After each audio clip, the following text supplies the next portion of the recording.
Hey Max Spark, kamusta kayo? At sa vlog ngayon, Max Spark, pag-uusapan po natin mga sikreto para biglang lumambot sa iyo ang isang lalaki.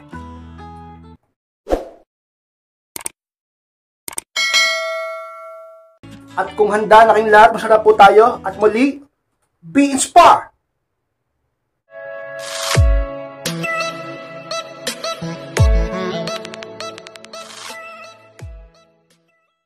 At ang unang sikreto para biglang lumambot sa iyo ang isang lalaki, huwag siyang laging patulan sa mga pang-aaway niya. Yan ang unang sikreto ka-inspired upang ang isang lalaki ay biglang lumambot sa iyo. Bakit ganon ka-inspired? Kapag ba hindi ko siya pinatulan sa mga pang-aaway niya o hindi ko siya palaging pinapatulan sa mga pang-aaway niya sa akin, ay maaaring lumambot din siya sa akin. Alam niyo, mga ka-inspired ang isang lalaki, tandaan mo, lalaki yan. Kapag yan, lagi ka nakikipag-away dyan, kahit pasabihin mahal ka niya ngayon, or sumusunod sa'yo, or sabihin pa nating iniibig ka niya, pero katagal pag lagi mo yung inaaway, lagi mo yung pinapatulan, lagi mo yung iniinis, magiging matigas yan, baka iwan ka pa niyan. Kaya, wag laging patola, wag laging makipagtalo, wag laging makipagsabayan ng galit. Hanggat maaari, ay talaga namang unawain mong sitwasyon, o kung maaari, ikaw pa ang talagang umiwas na lang sa away o pagkatalo. Kasi tandaan nyo, kapag kayo ay nagtatalo o nag-aaway, nababawasan ang pag-iibigan nyo, ang interest at ang attraction. Akala nyo lang hindi nababawasan kasi nagkakaayos kayo, nagkakabati rin naman kayo, nagiging goods naman ulit kayo, pero ang totoo, counted dyan. Medyo na turn off kayo sa isa't isa. Diba?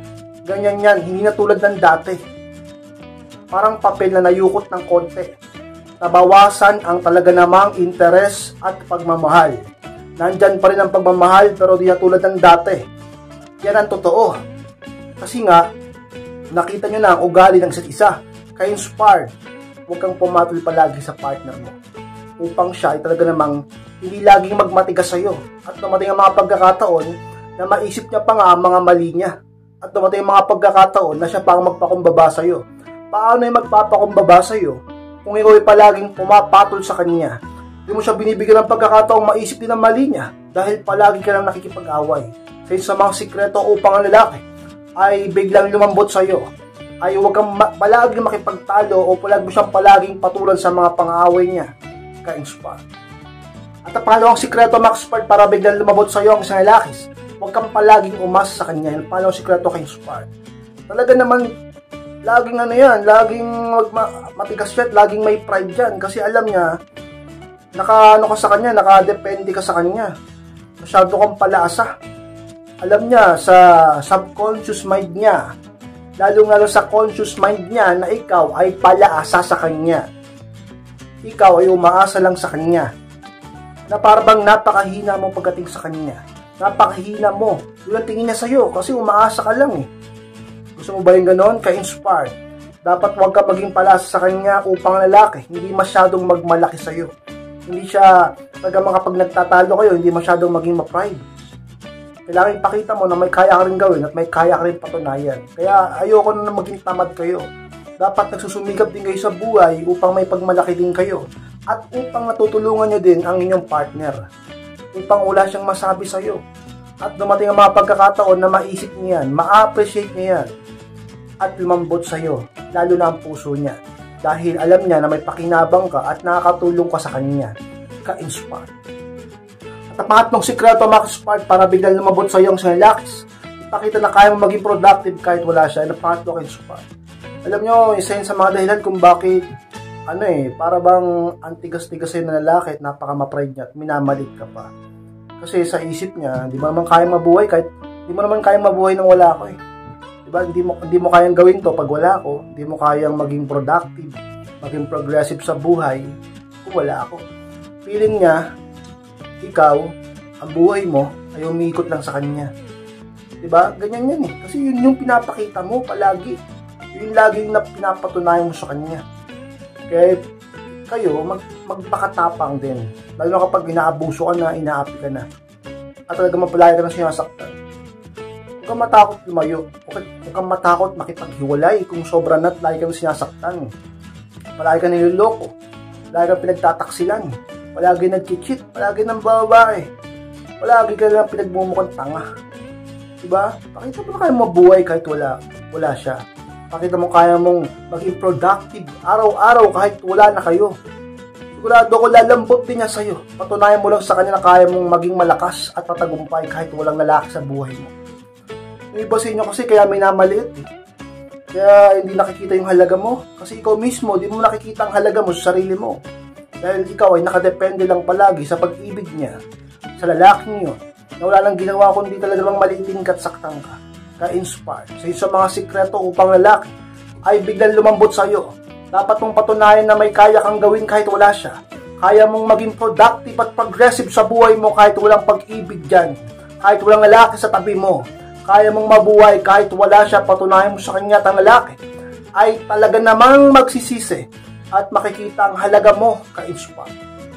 At ang pang-apat sikreto, ka-inspire, para biglang lumambot sa iyo ang isang lalaki, huwag kang marupok masyado. Yan ang pang-apat, ka-inspire. Alam nyo, sa isa mga pinakasikreto upang lalaki talaga namang ka-inspire, tumigil na sa pagmamalaki sa iyo at mawala na pagiging kampante pagdating sa iyo.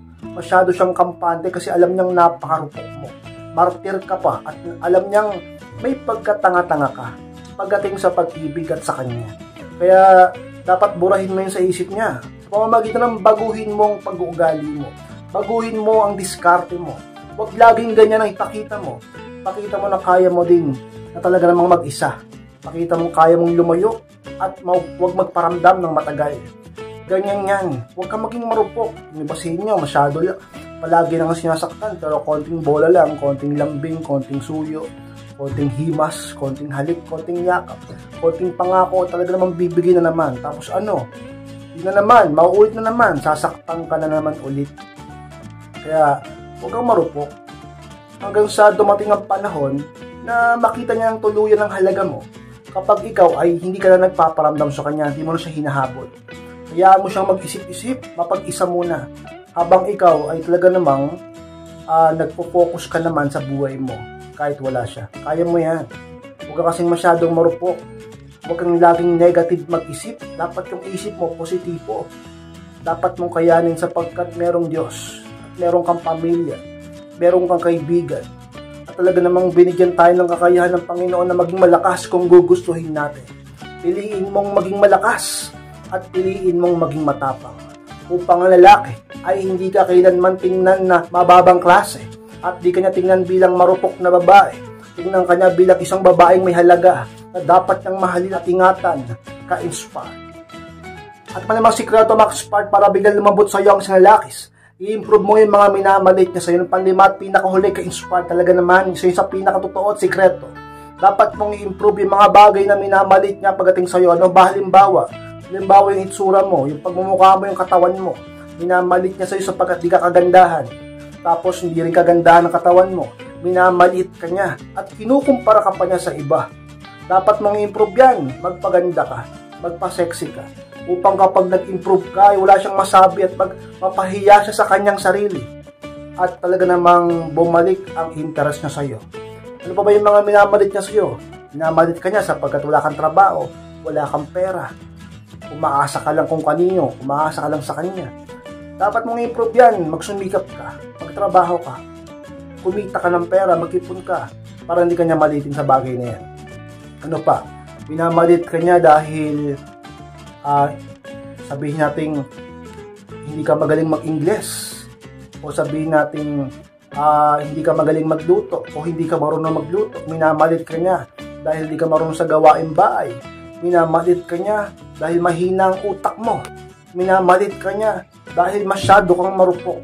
Minamalit ka niya dahil wala kang, sabihin natin, nararating sa buhay pa. Lahat yan i-improve mo. Lahat yan baguhin mo. Lahat yan ka-inspired. Talagang pagsumikapan mo upang dumating ang panahon, makita niya ang pagbabago sa iyo. Tingnan natin kung magmatigas pa yan. Biglang lalambot yan sa iyo. Sapagkat yun ang simula ng pagsisisi niya na minaliit ka niya. Kaya huwag nyo nga hayang minamalit kayo ng sino man tao sa buhay na to. Sa buhay nyo, sa mundong ito, huwag nyo hayang minamalit kayo. Dapat yung ipaglaban ng karapatan nyo at dapat yung ipaglaban ng mga pangarap nyo. Huwag nyo hayaan na minamalit kayo ng sino man tao sapagkat tayo ay pantay-pantay lang sa paningin ng Panginoon. Pero hindi tayo pantay-pantay sa paningin ng kapwa natin tao. Kaya wala tayong ibang magagawa kundi lumaban sa buhay at magsumikap upang hindi tayo tapak-tapakan ng iba.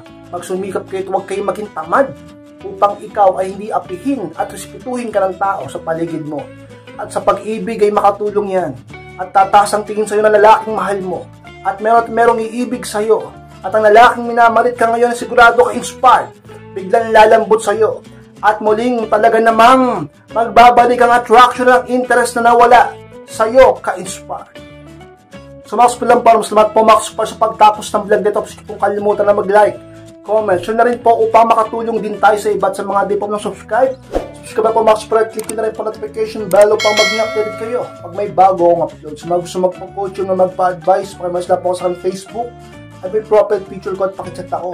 Ako mismo mag-reply sa inyo.